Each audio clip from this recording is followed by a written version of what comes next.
Attention mga SSS members, SSS beneficiaries at mga pensyonado, ang SSS kakapasok lang. Importanteng anunsyo, dapat ninyong malalaman mga ka-vlogs. Pag-uusapan natin sa video na ito. Hold up.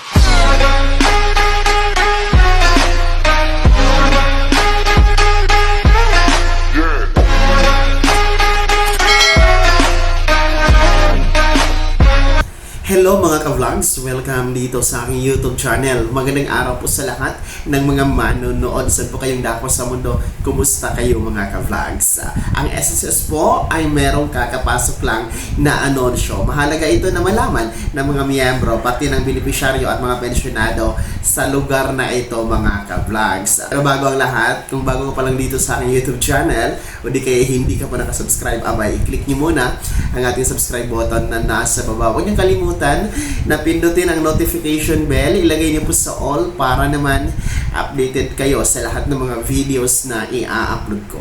Well, kakapasok lamang po ang isang importanteng anunsyo mula sa SSS kung saan para ito sa mga taga Mandawi City in Cebu. Sapagat ang lokasyon po ng opisina ng SSS dyan ay nasa bagong lokasyon na. No? Lumipat na po sa bagong lokasyon ang office ng SSS dyan sa Mandawi City. At ito nga po ay nasa Government Center, second floor, Park Mall, dyan sa Mandawi City. Para sa inyong mga SSS transactions dyan sa Mandawi City, no, ang bagong lokasyon po ng SSS office nasa second floor ng Government Center, Park Mall, Mandawi City. So, dyan kayo pupunta na, no, kung kayo ay meron po transaction sa SSS. Ang kanilang operating hours mga ka-vlog, schedule ay bukas po sila.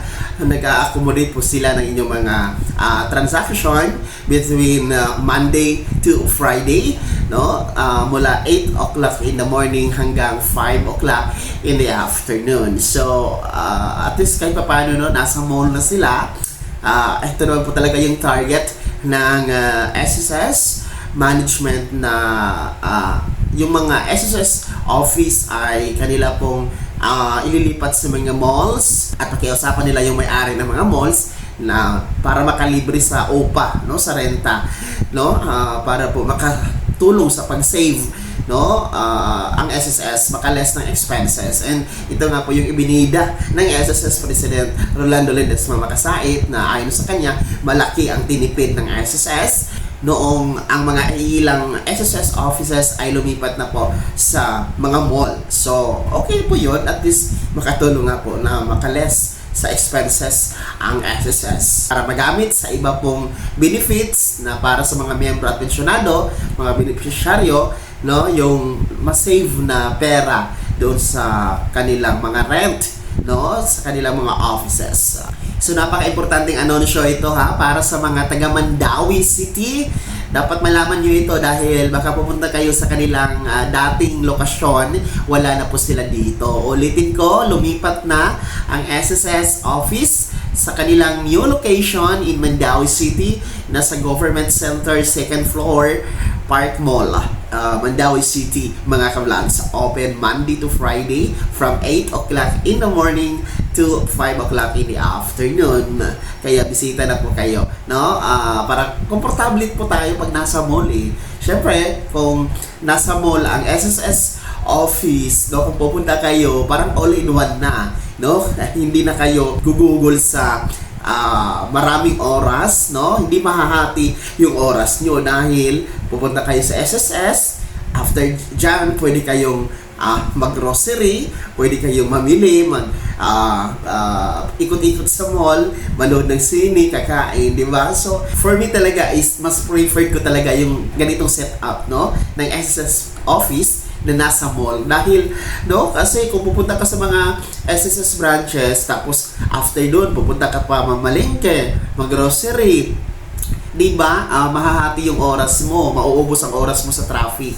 Kahit pa paano, kung nasa mall ang office ng SSS, all-in-one na, no? Yung ating mga transaction, mga ka-vlog. So, good job po para yan sa SSS, sa kanilang ganitong strategiya na ilagay sa mga mall ang SSS offices. Sana sa ibang mga sana magiging na ito, magiging implemented nationwide, no? Para maging komportable naman ang ating mga miyembro, pensyonado at benepisyaryo. Kaya shout out po sa mga taga Mandawi City. Ayan, meron bang mga taga Mandawi City na nanonood sa video na ito? Ayan, pakikomento naman sa comment section na nasa baba, ha? Mga ka-vlogs natin dyan sa Mandawi City, Cebu. Bago ka matapos sa video na to, kung gusto nyo pong sumuporta sa aking YouTube channel, maaari nyo pong i-click ang ating super text button na nasa baba. Sa mga gusto maging miyembro, pwede po i-click nyo lang ang ating join button. Nasa baba pa rin yan, mga ka-vlogs. Sana'y naging gabay ang video na to kahit paano na pag-uusapan natin ang mga bagay-bagay na mahalaga sa pagiging miyembro, benepisyaryo at pensyonado sa SSS. Kung hindi ka pa nakasubscribe dito sa aking YouTube channel, maaari nyo nang i-click ang ating subscribe button na nasa baba. Huwag nyo kalimutan na pindutin ang notification bell. Ilagay nyo po sa all para naman updated kayo sa lahat ng mga videos na i-upload ko. Maaari nyo din i-like ang video na to at kung meron ka pang mga katanungan, maaari nyo i-komento sa comment section na nasa baba. Paki-follow na din po ang aking official Facebook page na nasa screen nyo. Muli po, ako si Daniel Tikpawa na nagsasabing dito sa aking YouTube channel, Pawang Katotohanan, at lahat totoo lamang.